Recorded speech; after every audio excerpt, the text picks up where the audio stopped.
first of all, let's ask you, when you have a quarterback like you're facing this week, do you guys have to do anything on the defensive line? Do you maybe attack less and try and fill a hole? I think you change your point of emphasis on the quarterback in that this is truly a great athlete. So you talk about quarterback points, which means, I'd rather have him in the pocket, to be honest, than running down the football field. He's deadly when he runs down there. And you also, I great respect, they protect the quarterback well. They haven't given up a sack. So instead of sacks, you're talking about ball disruptions, getting your hands up, maybe get a tip ball, those kind of things. Is this one of those where you can't just tell them on third down, pin your ears back and go? You definitely cannot. Stay your lane. Yeah. One of the things we do each week is study the scrambles, and obviously this young man can really scramble. So he's, whether it's quarterback draw or scramble, he's very, very effective. So it's something we're highly aware of. Is he unique in his acceleration? It seems once you get out of the pocket, he kind of hits top end speed. Yeah, I tell you, he's scary. He really is. He's when you think of quarterbacks and their speed, a lot of quarterbacks are potentially dangerous. This guy's very dangerous because he has great speed. Is Jock Harris going to be able to help you there with contain it all? Yeah, we anticipate, Jock being a nice shot in the arm for us to give us some, to be honest, some little burst of energy, some fresh legs, some juice. So yeah, we're excited about having him back. In their run game, when they run a lot of times, they even use a draw. Do you have to tell your linemen maybe not to get upfield quite as much, or does that? When you analyze their run game, they have a lot of sets and different looks, but it boils down to it's a traditional run game. So you got to defend the run as you would always do. But I think what's real key with these guys is you have to be able to convert on play-action pass. We have to get some pressure and yet maintain our quarterback points. How's Corey Vereen progressed? Doing good. Doing good. Is that something you can really even count on Saturday? Just when they tell me he's ready to go, we'll put him in. The progression of guys like Salisbury and O'Brien, sort of the other younger defensive tackles, are they still coming along at a pace that you like? They are.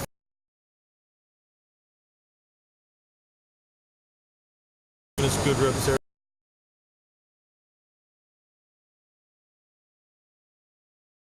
I really like them. As we get through the season, we know the grind of this season and the schedule, and that I'm hoping that we can continue to develop our depth and get more guys on the field. We've been fortunate. We played a lot of guys at this point. Just got to continue to be able to do that. Are there any other guys, like Rick Clark, anybody else, if that becomes an issue there, guys that you feel like could? Well, the two freshmen, Carr and Miller, that are playing in games, they're on the cusp. They're being trained. And obviously wanting to get them in and get them some game experience.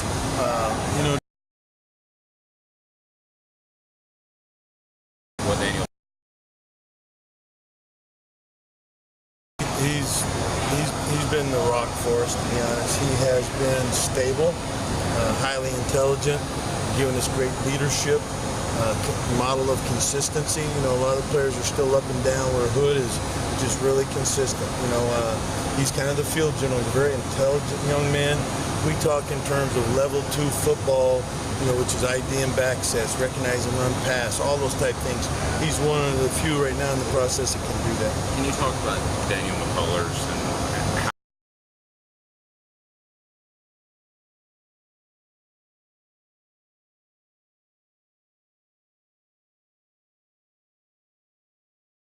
by Coach Jones as he'll take us as far as we can get. So it's a work in progress. He's a very conscientious young man. He listens.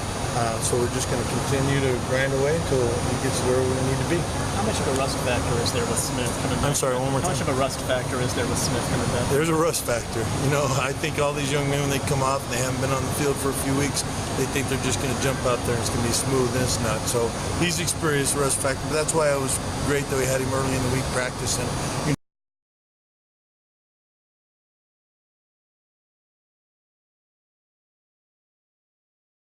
And then what did you guys do to pull those off? Well, I think it's Butch Jones football. It's like Virginia Tech last year. I think it's Cincinnati.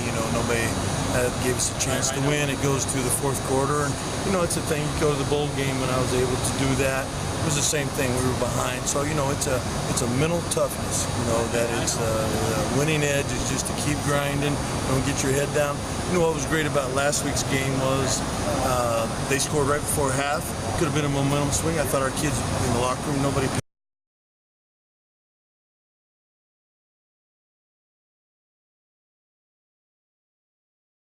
You've done it.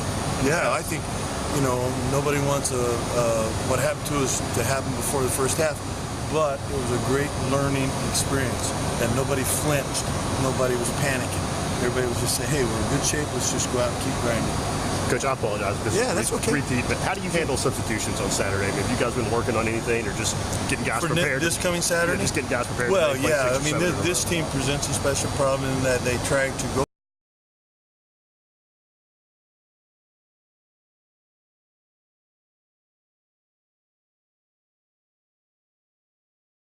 for extended drives, because you will get caught out there for an extended drive, but we're still going to try to substitute as much as possible. You know, there's situations when you can substitute. 2 more. What do you think about that Oregon offensive line? I know that those, they're not maybe as big as a lot of teams have seen down here, but Right. they seem to be really mobile and a big part They're of very mobile and athletic. Fisher, the left tackle, I actually know that young man. I think he's really a good football player. The center is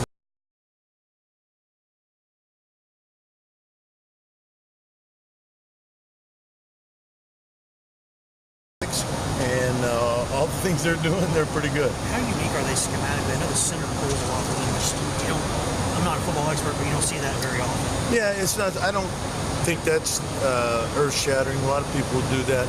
What's earth-shattering is that they have intricate quarterback reads where they will read a defensive tackle or they will read a linebacker with the quarterback. So if you're not sitting there playing the quarterback, he's going to take it right up the middle. So I think the uniqueness of the running game is not the power and the sweep and the outside zone, all those things that we see. It's those intricate quarterback reads within that system.